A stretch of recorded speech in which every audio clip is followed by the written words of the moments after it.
lempeng kade lejeng karasa Gusti Allah sehingga hate bungah nu luar biasa maka cek Kangjeng Nabi ketika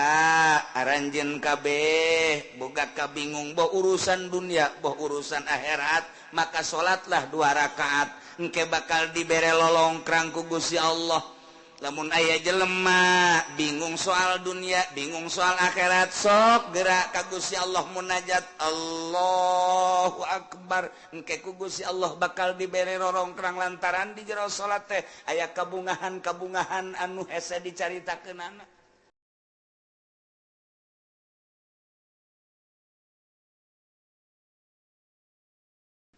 Lamun tadi urang nyaritakeun tentang wa'id ayat ancaman ti Gusti Allah bagi jelema nu ngabohongkeun ka ayat-ayat Allah. Adigung-adiguna sombong teu daek sujud ka Gusti Allah, iman teu ka Allah jeung ka Rasulna, paeh la tufattahulahum abwabus sama, bal dibukakeun lawang langit. Atawa iman ka Gusti Allah, iman ka Kangjeng Rasulullah nyaho kana syariat ngan mengabaikan syariat. Kita salat henteu, kita zakat henteu, kita puasa henteu, kita haji henteu. Kita ulah maling korupsi, kita ulah mabok, kita ulah zina. La tufattahu lahum abwabus sama. Moal asup ka sorga. Wala yadkhulunal jannata hatta yalijal jalwalu fi samil khiyat. Insyaallah. Na'udzubillah min dilanjutkan ku Gusti Allah ayat wa'du, janji. Ulama ingat ka wa'du, ingat ka Syekh Fadil kamari. Rame-rame baca salawat wa'du. Ih, cakna insyaallah. Janji insyaallah kuduna urang. Janji baca 313. Janji. Pan teu bagus eta kos kitu. Caknya da ge insyaallah. Nyana ngomong deui. Baca 313. Waduh, ih kumaha waduh deui. Insyaallah caknya lagi atuh. Sebab besi janji aju teu maca, pan ieu buktina henteu kan. Emang maraca aja henteu. Atuh ka ambeuna ge pan lain deui. Atuh ngaca shalawat mati jauh kene ngahiliwir seungi. Ieu mah pan bentek. Wah, ieu budak janji doang maca shalawat padahal henteu. Janji Allah tengetkeun supaya mantep, bukakeun hati, asupkeun ka jero jantung supaya urang mantep bisa ngalaksanakeun instruksi-instruksi Gusti Allah Subhanahu wa ta'ala. Mana ya janji Allah, walladzina amanu wa 'amilus sholihat. Ari jelema-jelema anu iman percaya ka Gusti Allah, percaya ka Kangjeng Rasulullah bahwa Kangjeng Rasulullah teh utusan Allah nu dibere wahyu ku Gusti Allah. Mun ditanya saha pangeran? Allah, iman berarti. Saha utusan Allah terakhir? Kangjeng Nabi Muhammad sallallahu alaihi wasallam, iman. Sanggeusna iman alladzina amanu wa 'amilus sholihat, ngamal amal soleh, ngalakukeun migawe kana amal soleh. Iman ka Kangjeng Nabi bahwa Kangjeng Nabi teh Rasulullah dibere wahyu bentukna Al-Qur'anul Karim, di jerona ieu nyaritakeun syariat-syariat Kangjeng Nabi nu diinstruksikeun ku Gusti Allah mulai ti ubudiyah, muamalah, munakahat, jinayat. Aya kabeh kisos-kisos, cerita-cerita aya kabeh dina Al-Qur'anul Karim. Nah, memeh urang ngamalkeun ngaji heula nyaho tentang wudu berikut caina, nyaho tentang salat berikut syarat-syarat jeung rukuna kitu kene puasa zakat haji. Nah ku hari pengamalanana wa amilus lihat enteng iman ke Allah jeung ka Kangjeng Rasul ngalaksanakeun perintah-perintah jeung ngajauhan laranganana kumaha tah janji Allah ulaika ashabul jannah masya Allah eta jelema-jelema eta lah nu bakal dibere sorga alhamdulillahirabbil urang berarti kan sadaya tuh coba urang lamun ditanya iman kalau iman kajun diseret geja urang mendek iman baik ka Gusti Allah tembak cenah saya paehan naik iman baik ka Gusti Allah berarti kan bener iman sia ka Kangjeng Rasul itu iman jasa aing muludan mual tahun aku sadus bae wan iman berarti kan marhaba dan lain sebagainya iman Kangjeng Nabi tah ngamalkeun amal soleh dole di masjid sanu ngimaman emang saha atuh nyaho ieu teh nyaho amal soleh salat puasa Ramadan yang mah teu kudu make sunah-sunah Ramadan doang geus cukup jadi instruksikeun geus puasa mah satahun seran sabulan doang Ramadan geus cukup sakitu mun haji kajian sugi adag-adagan sakali jai mah geus zakat atuh aing mah kan zakat deuk kumaha deui eta memang kos kitu jelema nu iman ka Allah ka Kangjeng Rasulullah nah ieu lah ulaika ashabul jannah sorga geus murah jasa sorga mah nu mantak lain ku amal asup ka sorga mah lamun urang ngandelkeun ka sorga amal isin atuh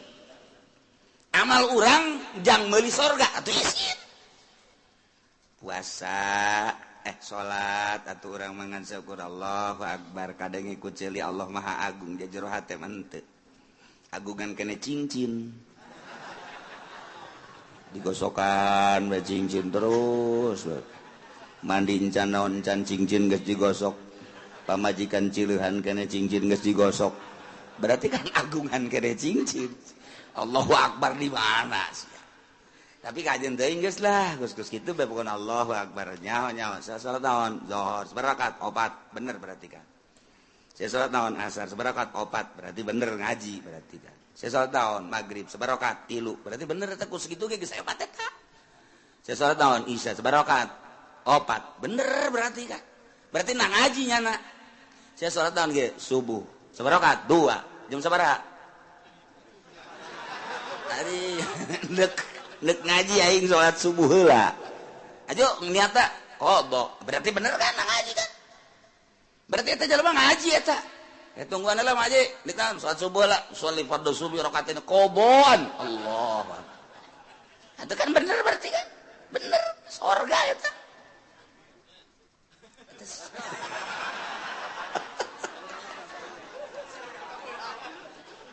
sanajan kabeuragan teu salah niat teu adaan tapi kan lamun teu ngaji mah sholli fardhu subuh rakatain adaan Allah padahal jam 7 eta salah kan atuh ieu mah henteu kadenge ku masyarakat ge qoboan Allahu akbar atuh bener berarti ji atuh teu salah emang aya salat qobo nginganan atuh haju nyanana hudangna jam 7 qoboan atuh bener teu adaan henteu salah teu naon ngan rada beureum beungeut doang seutik oh masalah mun kieu mah sia salat enggeus salat zuhur sabarakat 3 iya budak kudu diservis ya ke asar saya ke sholat nggak sholat tahun asar sebarakat 2 wah iya budak kudu diasingkeun heula ka ditu mondok heula mondok ngaji heula can ngaji kan berarti iya bener tepat zuhur 4 asar 4 maghrib 3 berarti kan geus beres eta surga eta amilus solihat eta geus hebat eta kos kitu ji kieu teh salat kos kitu surga geus jasana kos kita mah cak Gusti Allah gelan nukallifu nafsan illa Kaula nu agung tega beratkeun kawak-awakan kahiji jelema sahabat di mana bae aya narek lalaki rek awewe illa usaha kecuali sakabawana kunyana eta qota minal amal ai kabawana nyana kos kitu atuh kos kitu bae emangnya nama salat da kos kitu salibati Allahu akbar Allahu akbar Allahu akbar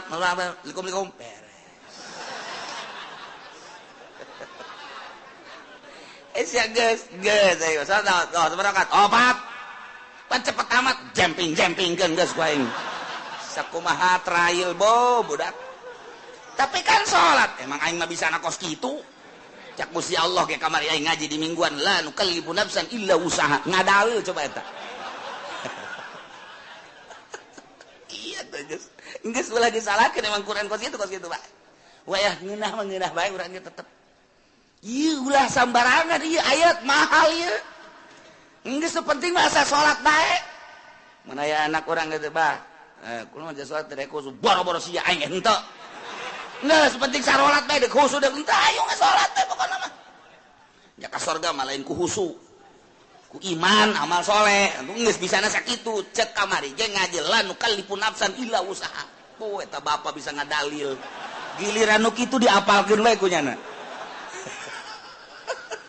geus aing mah ngapalkeun ayat eta bae asana tiis ka hate. Geus geunaheun ieu bener-bener lain lalagaan geus. Asalnya syaratna, asalnya rukuna beres. Geus. Eta amal soleh emang ka surga kudu ku amal. Ku amal mal kabeuli. Mal kabeuli surga nu sakitu bagusna. Bayangkeun bae coba nu sakitu indahna widadari na ge lamun teh mah cinggirna ka dunya panon poe surem mun nyidu saket celaka laut jadi amis mun urang neuleuh ka widadari eta teh pingping jeung bitis da teh jerona ge kadeuleuh ku ngagenclang endek ditumpakan ku potongan aji pendi atuh ngajengkang ti heula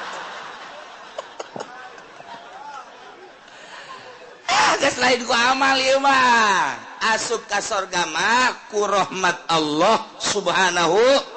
wa ta'ala bantak la nukallifu nafsan illa enteng geus ulah sok hese-hese Masya Allah karim pokokna mah iman ka Allah mun ditanya sasia pangeran Allah beres sasia nabi sia Kanjeng Nabi Muhammad aing mah geus pokona mah sakitu bae sholat osok aing sholat sampai 5 kali sanajan aing teh husuk tapi aing osok puasa aing puasa Ramadan osok sabulan aing kitu mah Senin Kamis segala mah dilok aing mah bener tapi aing mah diinstruksikeun ku Gusti Allah sabulan doang satahun eta mah osok zakat fitrah aing boga ngazakat teu boga tuh naon dari fitrahan wae aing boga mah ngazakat bae tuh aing mah terus eta kitu kayak panen aing ngazakat dagang aing ngazakat haji jatuh aing geus bidug aing cenah segala sabodo pokona mah aing mah geus bae aing ka Mekah mantak ieu tiket moal dipicen ku aing dibawa ka kuburan ku aing woi kira-kira si malaikat nanya tah tiketna tah aya tah aing geus ulah nyaritakeun bagus jeung henteu pokona aing pernah bae geus sakitu bae geus kumaha eta ulaika ashabul jannah ahli surga je hampang jasa ieu we sabaraha poe kieu di surgana lain poe-poean bulan meureun lain bulan-bulanan tahun meureun lain tahun-tahunan sabaraha tuh hum fiha khalidun seneng-enengna di surga Masya Allah karim ieu mah kudu arapal ayat ieu mah tenang jasa ngeunaheun jasa ieu mah Masya Allah karim ihtiis jasa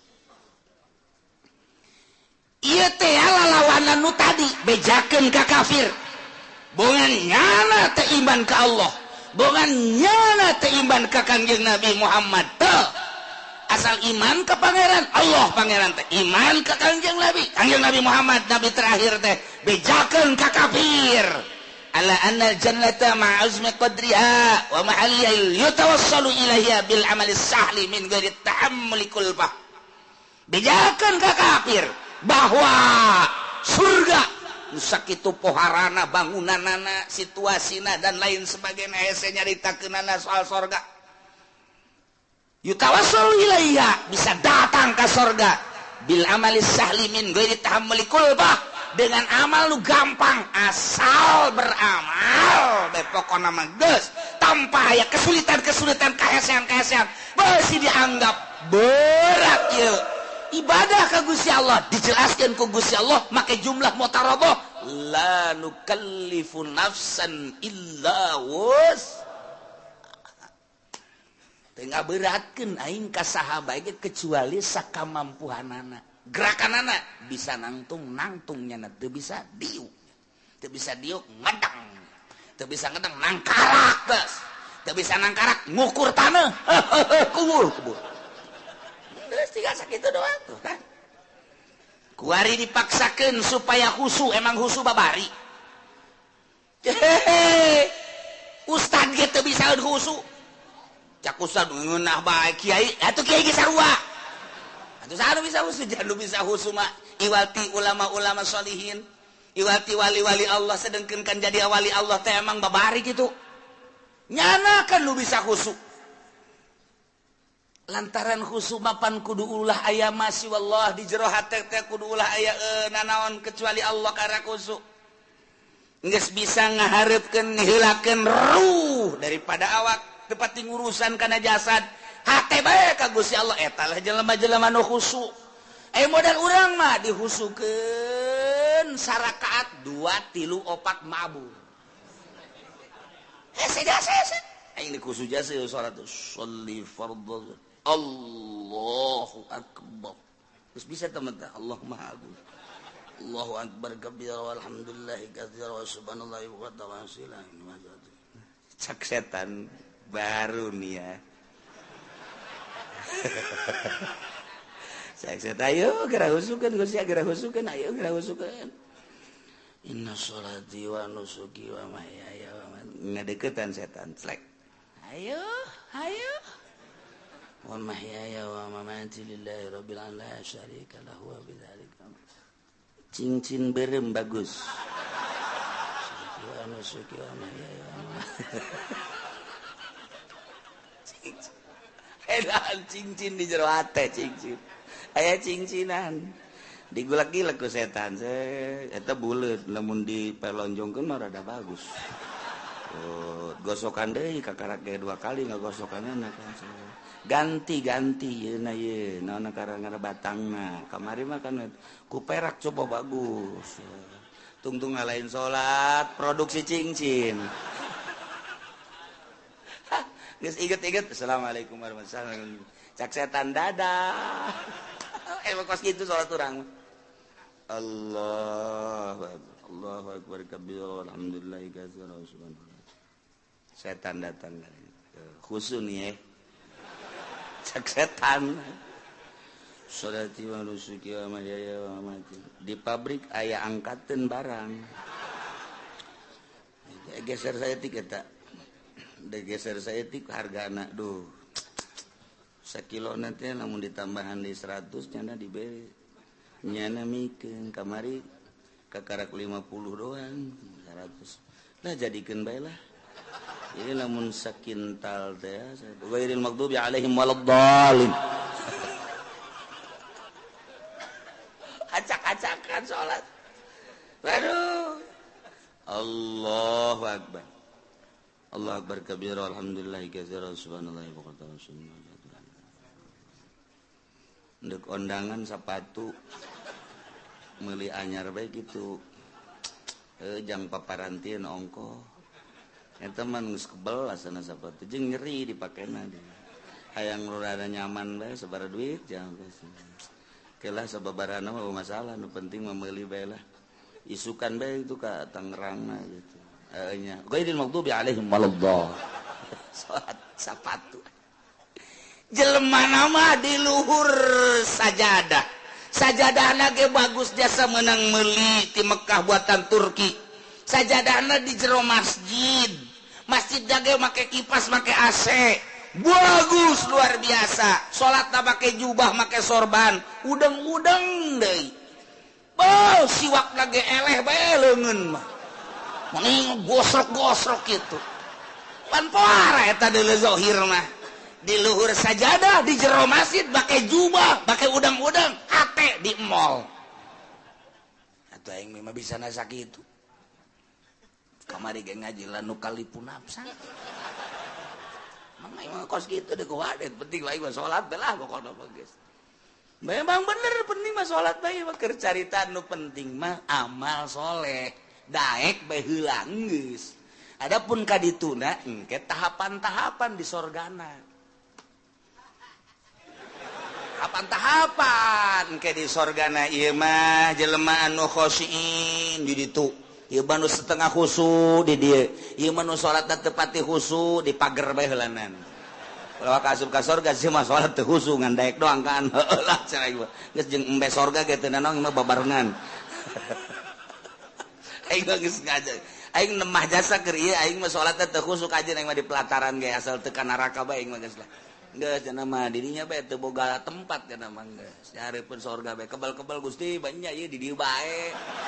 dijore amat kabejana ka sorga mah ka sorga ngan di lapangan emang eueuh deui kitu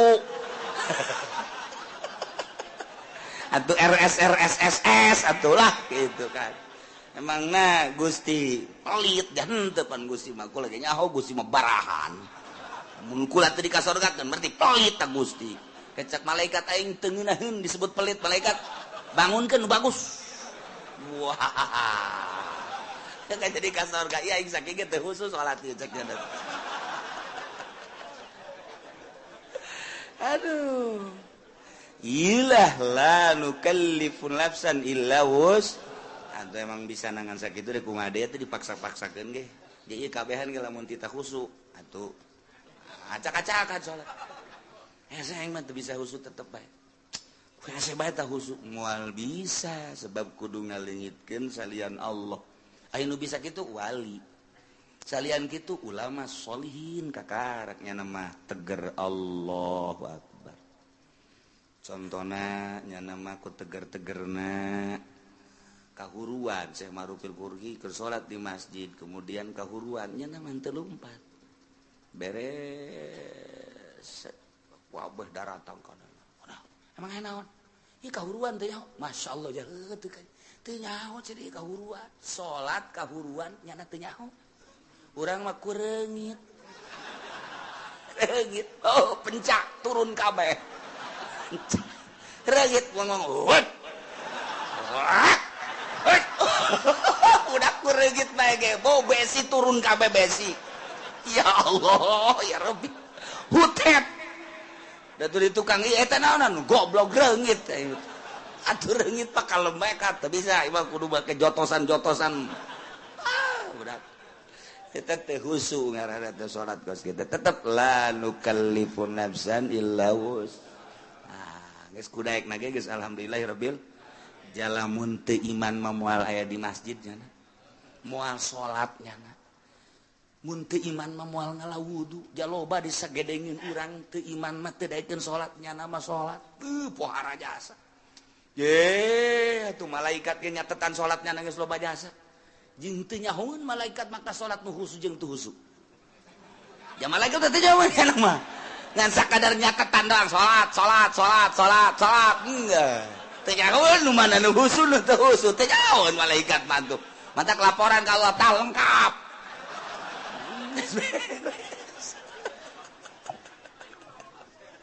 ya Allah ya Rabbi ngeunaheun jasa ngan lamun endek memperbaiki diri ngabagus-bagus diri tentang ibadah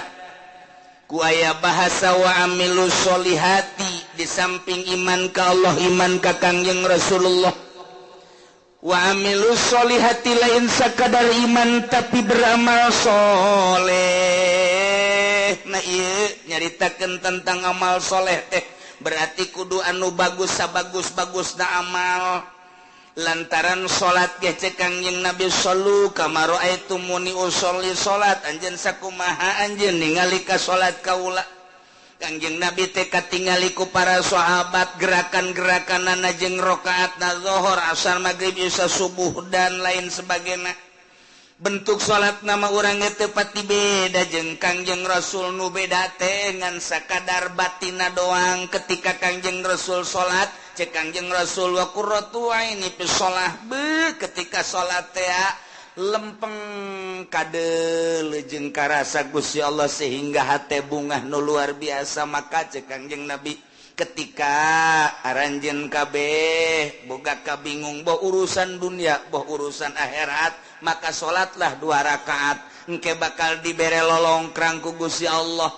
Lamun aya jelema bingung soal dunia, bingung soal akhirat, sok gerak ka Gusti Allah munajat Allahu Akbar. Engke ku Gusti Allah bakal dibere rorongkrang lantaran di jero salat teh aya kabungahan-kabungahan anu hese dicaritakeunana. Ngan lamun urang nyaritakeun kabungahan di jero salat pan hese lantaran urang macan pernah manggihan bungah di jero salat malah urang mah keur bungah salat jadi henteu bungah. Urang mah keur tentrem salat jadi teu tentrem lantaran urang mah salat teh kakarak ge daek doang jeung dipaksa eueuh kangeunahan.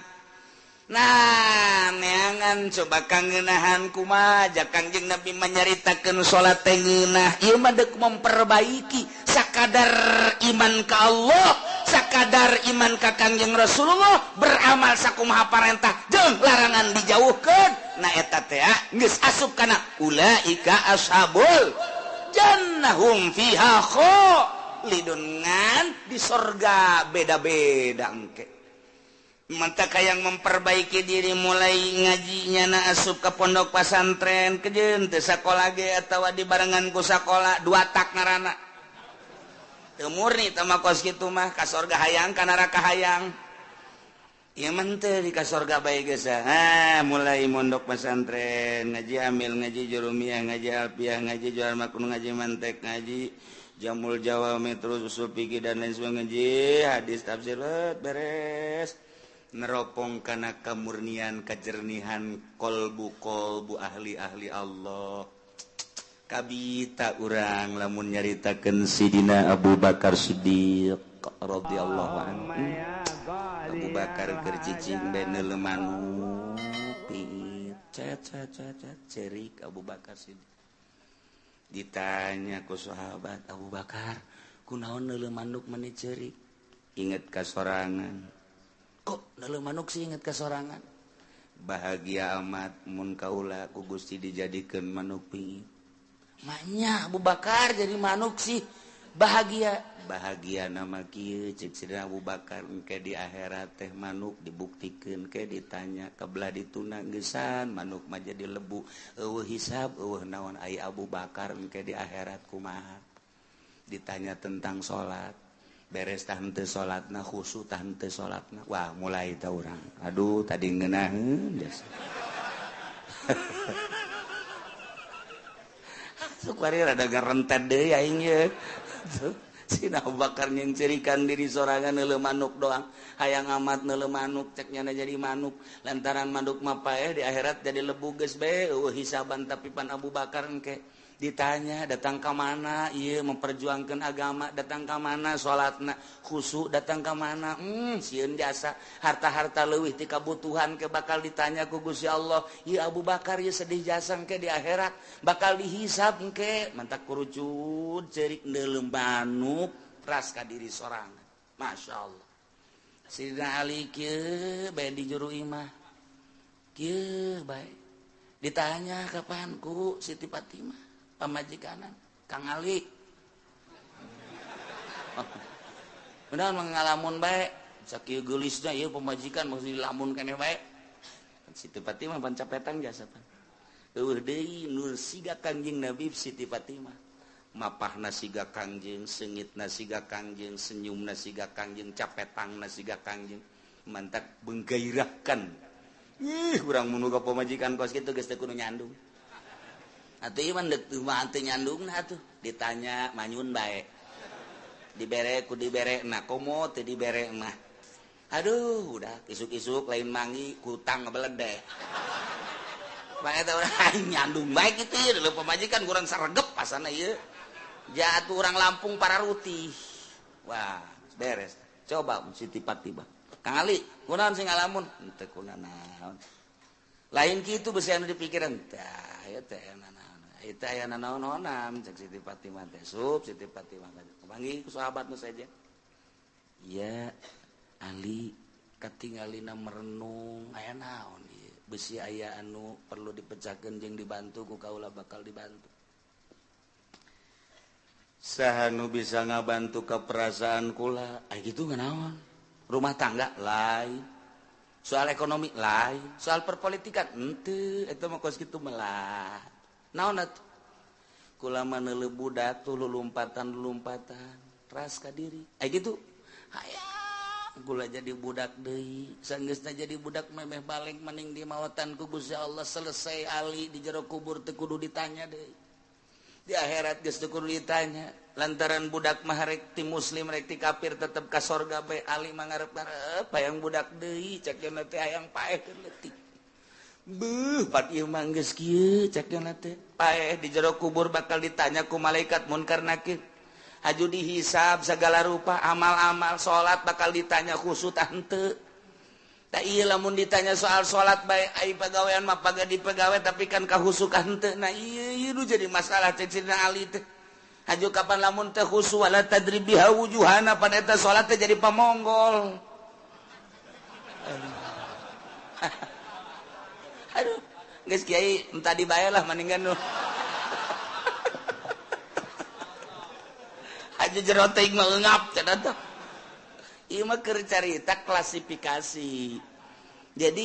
tahapan-tahapan manusia teh beda-beda. Sayyidina Ali mah ahli ruhani atuh beuh. Sayyidina Umar kitu keneh. Sayyidina Utsman apalagi Sayyidina Abu Bakar kantenan. Eta bageus caritakeun tah mah kabelah handapna Tuan Syekh Abdul Qadir kabelah handapna terus ulah-ulahna naon tah Syekh Asnawi bae geus sakitu poharana masyaallah karim.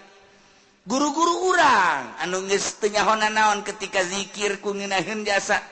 Lantaran urang mah pan ngarasa lapar teh beuteung urang.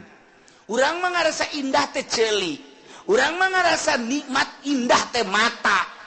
Lantaran make kena watek kapan urang mah. Mata indah mun dideleukeun kanu indah-indah. Masyaallah. Barang neuleuh aya awewe semampai. Mata akureun mantep banget. Ngongkong saeutik. Aduh. Mantep.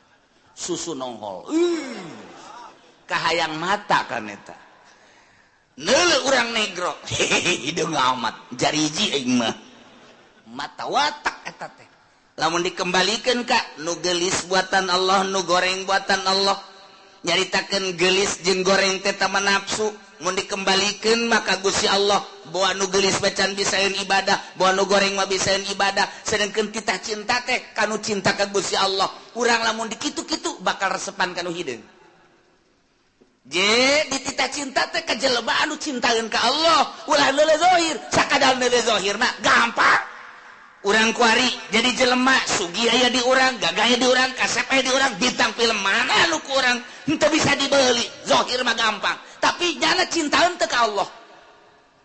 tapi lamun urang dititahan mika cintana kanu dicintai ku Gusti Allah hararese kapanggih jeung nu hideung jelema nama hideung luar biasa tapi maca Qur'ana sampai sakali tamat ka jelema bager jasa menyapa luar biasa jelema nama goreng di jero hatena aya ma'rifatullohan ieu nu dititah dicintai ku Gusti Allah engke anu bakal ngaluhurkeun agama teh panturunan-turunan tinu cinta ka Gusti Allah sedangkeun cak Kangjeng Nabi dek nikah mah tah pagpar bijati din teangan nu aya agamaan ulah sakadar geulis mulai urangna cinta ka Allah awewe eta cinta ka Allah jeung teuing aing mah hideung ka jentu tapi di jero hatena mantep jasa mulai urang cinta digedeung gegereukeun ku batur heuy sia kasep-kasep kawin ka dinya maneh mah teu nyaho rahasia capitannya lain lagi dong aduh terus dia masuk aju karena itu di agama aju kacapitan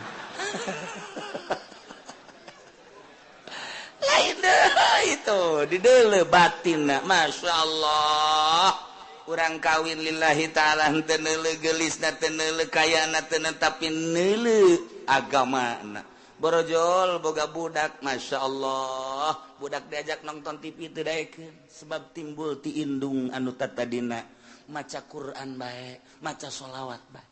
dibawa kurang nonton TV cerik tapi lamun teu nonton TV cicing pan aneh coba anak kurang lamun di luar cerik dibawa nonton TV cicing sial jasa tah budak Masya Allah tapi iya mah asal di hareupeun TV bangun teu betaheun teh keluar bae manehna mah betaheun asal diasupkeun ka TV dia kageun ka TV teu daekeun Masya Allah bahagia aya naonna dia budak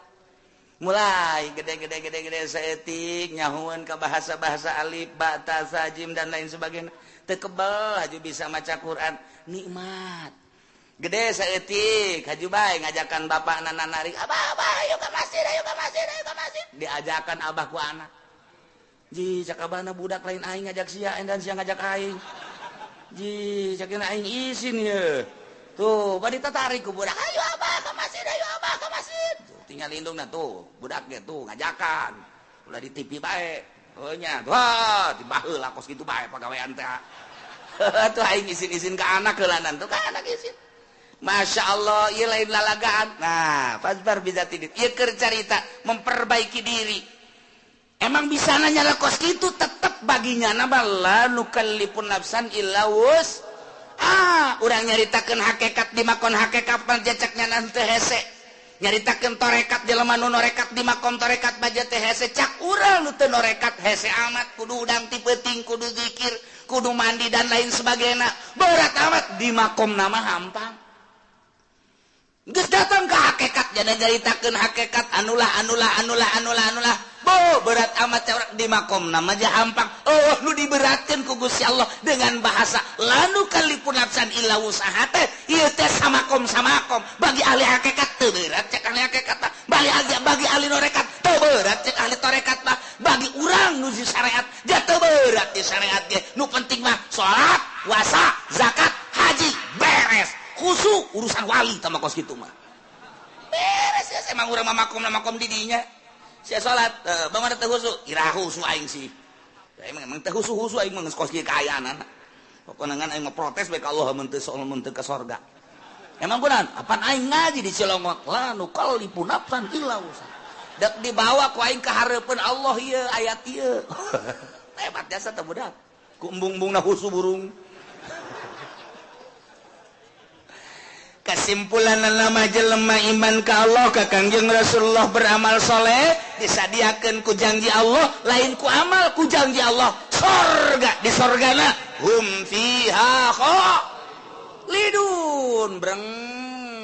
arasup ka sorga geus puguh mursalin nabiyin geus puguh para sahabat geus puguh para aulia Allah geus puguh para ulama geus puguh para ahli thariqah ieu ahli syariat ge wae arasup ka sorga lamun anu bobolokot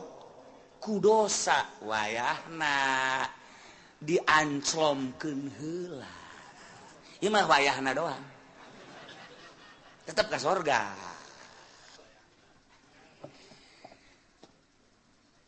ulah waka nyaritakeun embung-embung ka neraka jeung hayang-hayang ka sorga lantaran urusan ka neraka jeung urusan ka sorga mah urang contoh di dunia bae bakal nemah sorangan urang mantes di sawah dadabud ieu taneuh datang katuur bobolokot baju urang ge teh urang datang ka imah barang datang ka imah pamajikan urang geus aya di jero kasur seping bed geus pake sesengitan segala rupa cak pamajikan kakak ka dieu yeuh geugeran kula geus teu make calana aca kira-kira urang nu dadabud bobolokot takut taneuh wani henteu coba ka kasur ayo moal wani ke heula kakak deuk kukumbah heula kan kitu kajen kukumbah ge henteu ieu mah kadi kalolotor tu teunah boh bararau kieu ke kakak deuk bebersih heula deuk mandi pake sabun ke pake sesengitan karena kadinya moal kebal moal heueuh atuh tewani nyana ka kasur nyana eta ge sakitu ge ieu ge sarua Allah nyadiakeun sorga barang urang datang ka ditu hayu geura harasup ka sorga sedengkeun urang ge karasa di dieu odoh judi aya di aing mabok aya di aing korupsi aya di aing nyana ge mit heula ka malaikat moal waka ka sorga kunaon dek dibersihan heula ku kula ieu mangkana dek dibelem nyana sadar sorangan henteu cak malaikat ka sorga we teu pantes atuh nya ka sorga dadabud kieu cak nya tetep dek dibelem bae make seuneu jahanam jadi teu kudu hese-hese malaikat ge nyanana sorangan nu hayang meulem nyana percis kos urang matas di sawah pamajikan urang ngajakan ka dieu yeuh urang geus deuleu bener kutang geus jengrek sempak geus adi juru apa geus make naon heula cek badi heula tawanian nyana tawanian aing aduh lamun nyana kadinya bae berarti belum lamun bener sadar tetep mandi heula ieu ge sarua geus disadiakeun sorga ngan kulantaran dadabun ku dosa sadar nyana ke aing dek mandi seuneu jahanam heula cek malaikat teu kudu geus ka sorga embung isina aing di ditu nangke baka geuh-geuyan ka aing kotor-kotor ka dieu cek nya nanti ge aing mah mandi heula jadi mandi sorangan nyana ngabersihan sorangan mata urut neuleuan si embah dikecrokan punya malah disadiakeun beusina ditojosan ku sorangan sah mata kurang nyaritakeun Kangjeng Nabi aya jelema ngaguntingan sorangan bener teu aya jelema ngeusun atuh emang ku sorangan bungannya anak pagawean sorangan atuh ku sorangan dibersihan ku sorangan jasanajan SBY ge nyana mantan presiden wah ya mandi mah ku sorangan tilok anu dipandian wah kukuna kuku tuh ya kelek atuh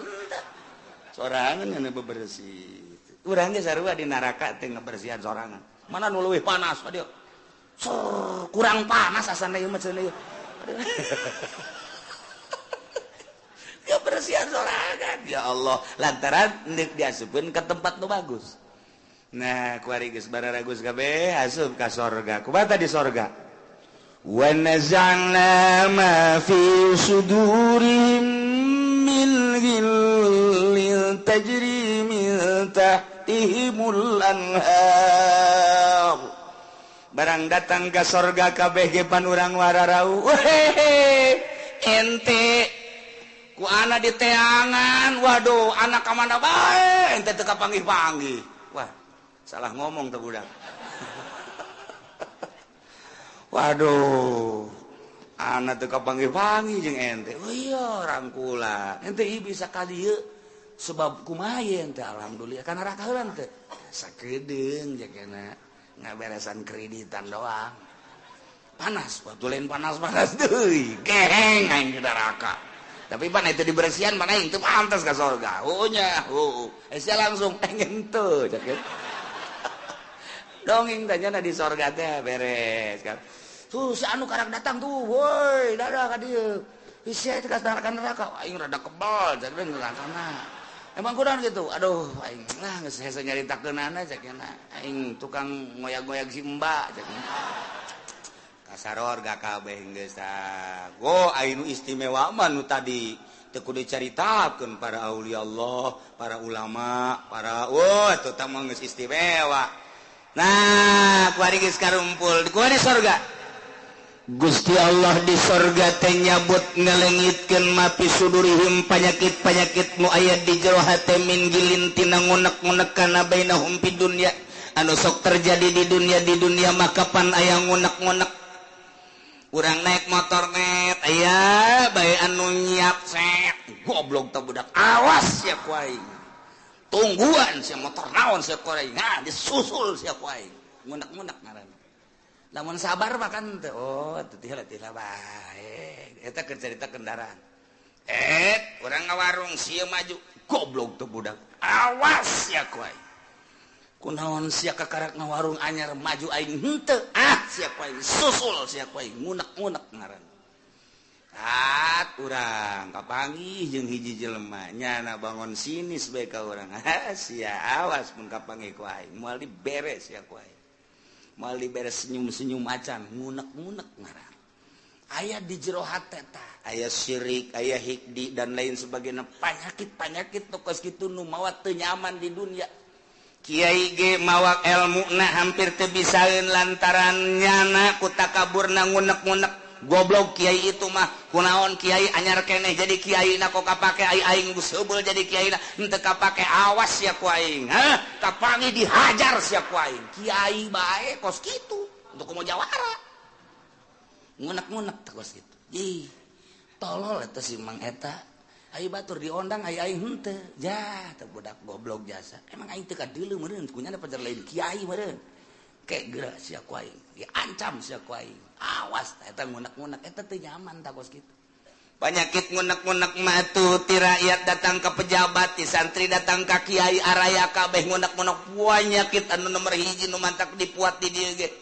Tadi surga mah dicabut ku Gusti Allah. Eueuh ngunek-ngunek. Eueuh syirik dengkit pidik teh aya. Sanajan aya kelas di surga, oh si anu mah di kelas hiji di surga Firdaus, si anu mah di surga Naim, si anu mah di surga anu ngunek-ngunek sanajan aya nu dihandap panghandapna jelema di sorgana panghandapna henteu sirik ka nu di luhur teh takabur ka nu apa akur bae di sorga mah penyakit nikmat jasa di sorga penyakit hikdu penyakit syirik penyakit macam-macam teu aya pokona mah geus ninah bae geus dicabut ku Gusti Allah penyakit nu aya di dunia geus berarti urang teh selalu sono hikdu nanaon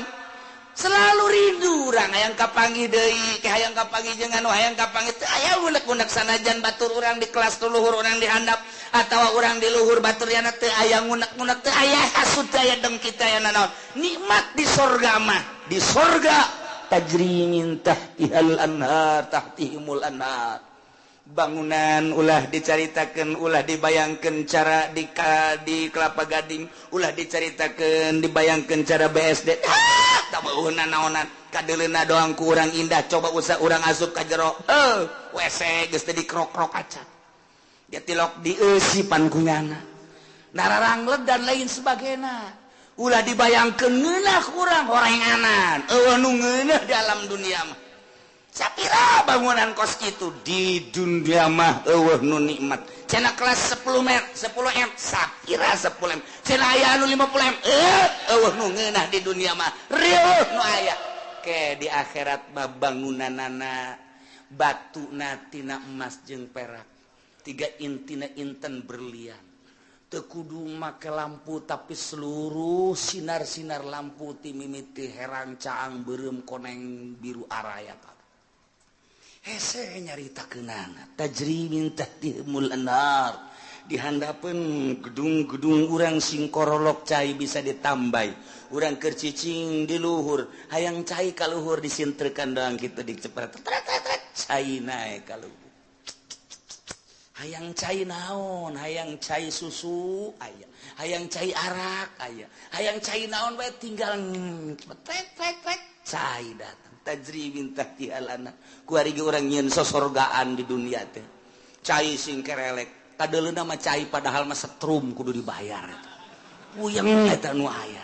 kadeuleuna cai eta ku mata mah padahal di jero hatena mah ieu budak bade teuing setrum ieu waduh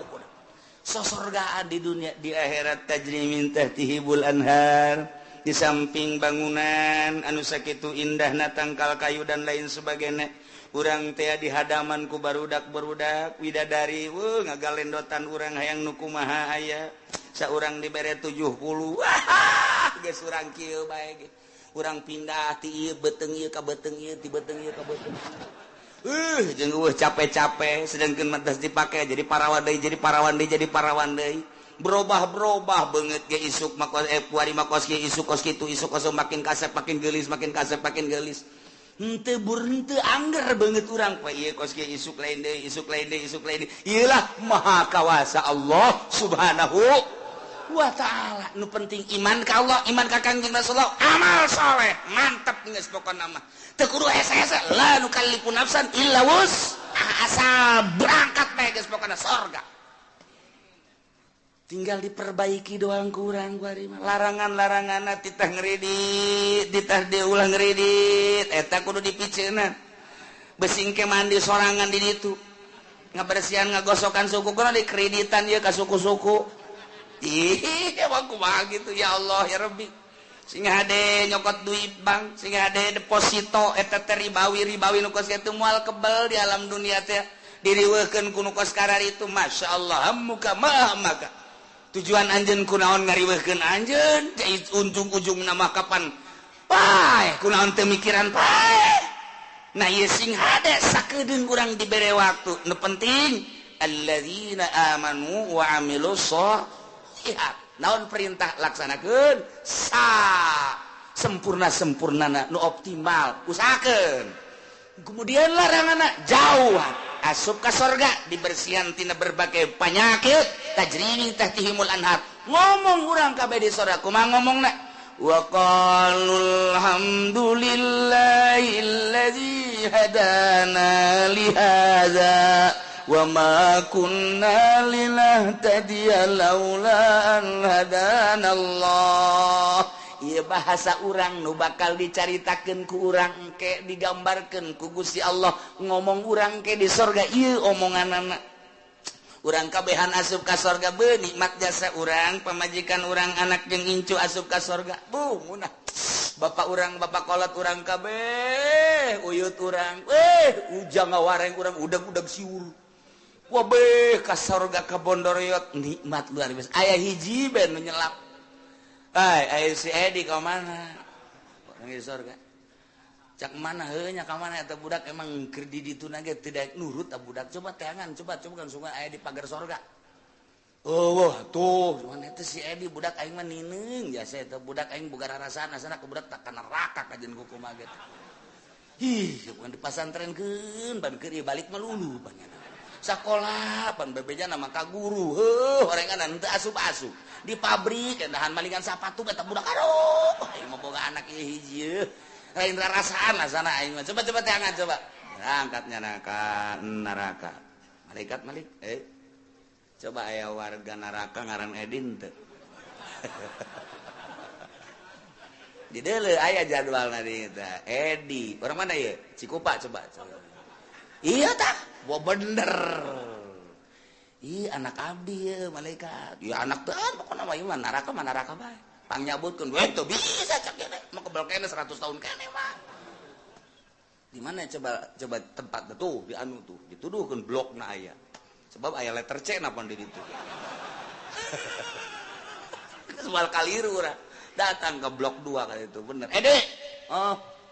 iya abah ya abah di mana abah mah di sorga jeung emas sia jeung adi sia kabehan sia kunaon ya bah tulungan keur ieu ge pan titah mondok keur ieu kunaon balik malulu